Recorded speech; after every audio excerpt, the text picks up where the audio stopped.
confusão e entendimento. Parte 5. Igvard correu de volta à guilda. Ele havia entendido até certo ponto que Momon era um aventureiro melhor do que ele, mas Igvard não estava disposto a reconhecer esse fato. No entanto, quando ele testemunhou pessoalmente a figura comandante da besta majestosa, o monstro antigo e lendário conhecido como o Rei Sábio da Floresta, ele não teve escolha a não ser aceitar. Qualquer um que pudesse domar tal criatura apenas pela força estava claramente muito além do nível de Mithril. Ao perceber que o que haviam discutido naquela sala era verdade, o coração de Igvard se encheu de raiva. Não sei de que país você é, mas não fique no meu caminho. Posso te dar informações se quiser, mas em troca, fique de lado e espere. Para Igvard, era como se alguém tivesse invadido seu território. Ele e seu grupo haviam treinado muito para realizar seus sonhos, lentamente escalando na classificação após incontáveis encontros com a morte. Era natural que ficassem infelizes quando alguém de repente saltou várias fileiras. Ele puxaria Momon para baixo se tivesse a chance. Ele arruinaria a reputação de Momon com falsos rumores. Era isso que Igvard tinha em mente quando decidiu sair com Momon. Era também por isso, quando a companheira vestida de preto de Momon apareceu e declarou que ela mataria Igvard e seu grupo, ele poderia recuar sem hesitação. Embora ele estivesse com medo, ele ainda se movia mais rápido do que qualquer outra pessoa.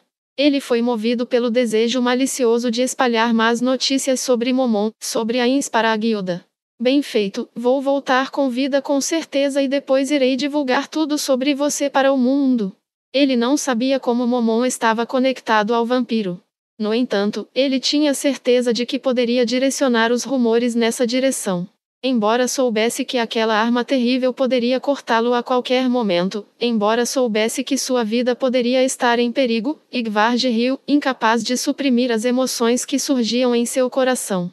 Ele não se importava com seus camaradas de forma alguma. Não, se eles se tornassem iscas que o deixavam viver, tanto melhor. Eu vou chegar ao topo. Alcançarei o Orichalcum, depois o grau de Adamantita, e me tornarei um herói renomado. Não havia necessidade de ninguém mais forte além dele. Seus companheiros eram todos degraus em sua escalada até o cume. Ele seria o verdadeiro herói que salvou o mundo, como os 13 heróis do passado. Esse era o sonho de Igvard desde que ouvira a saga dos 13 heróis de um bardo em sua juventude na sua aldeia. Mas então, havia um homem que iria atrapalhar seus sonhos, iria superá-lo e sua equipe. Pior, ele estava fazendo isso como um emprego de meio período.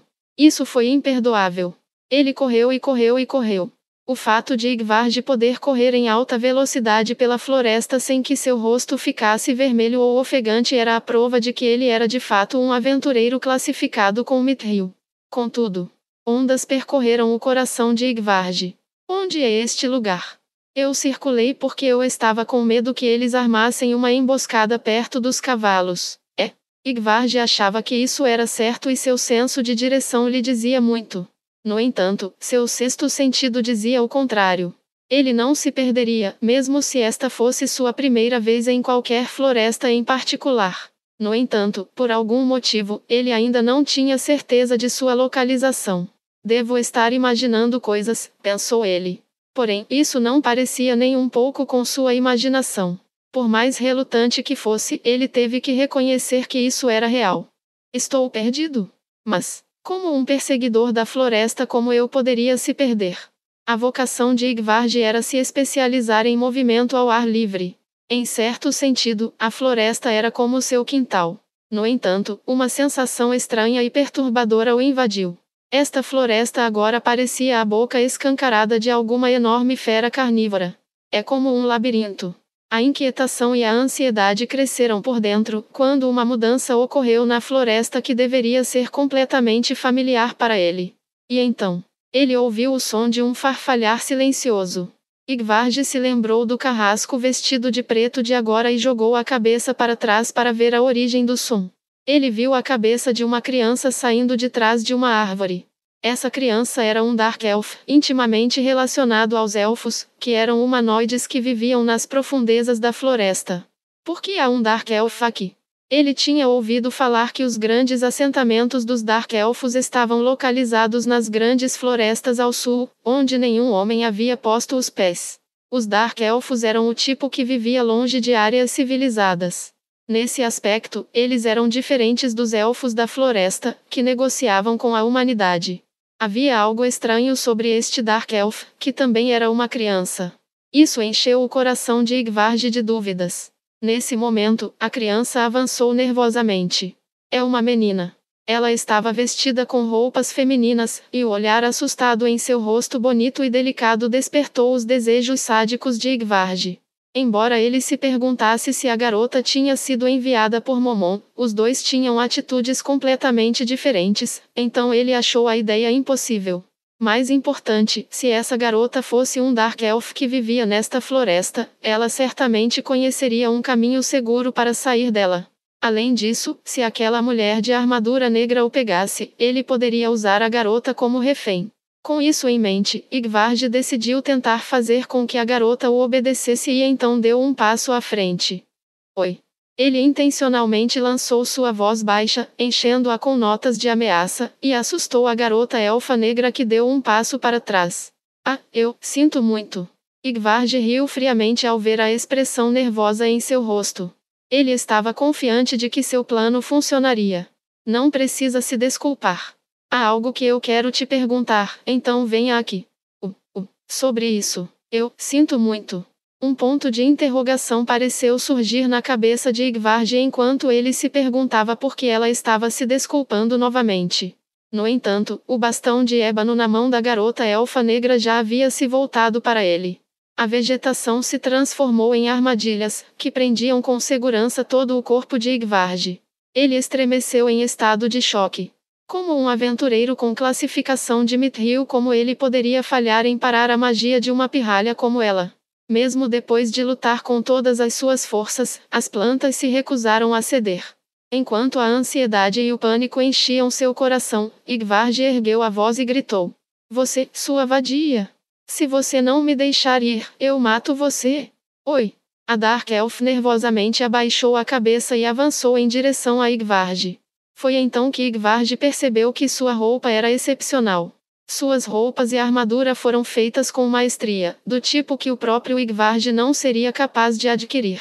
Além disso, seus olhos, a memória de algo que um amigo elfo dele havia dito uma vez veio à tona em sua mente. No entanto, antes que a memória pudesse tomar forma completa, uma sombra caiu sobre seu rosto. A garota balançou o bastão com força. Embora seu rosto ainda parecesse amedrontado, não havia emoção em seus olhos. Ela não sentia nada sobre o que estava prestes a fazer com Yggdrasil. Era como se sua atitude de medo fosse apenas um ato que ela havia sido instruída a representar.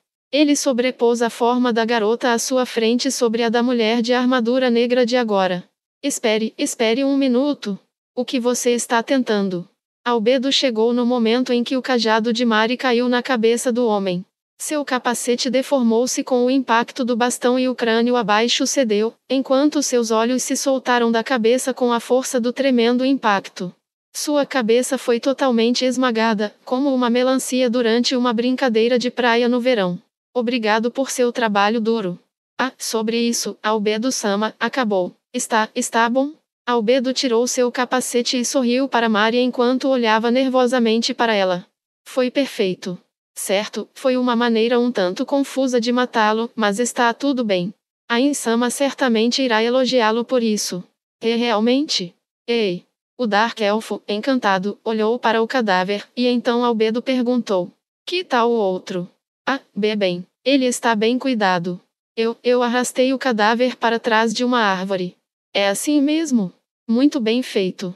Então, Mari, você pode me ajudar a trazer os cadáveres de volta para Nazarick? Eu entendi. Albedo sorriu mais uma vez para o menino sorridente que estava rindo enquanto segurava seu cajado manchado de sangue.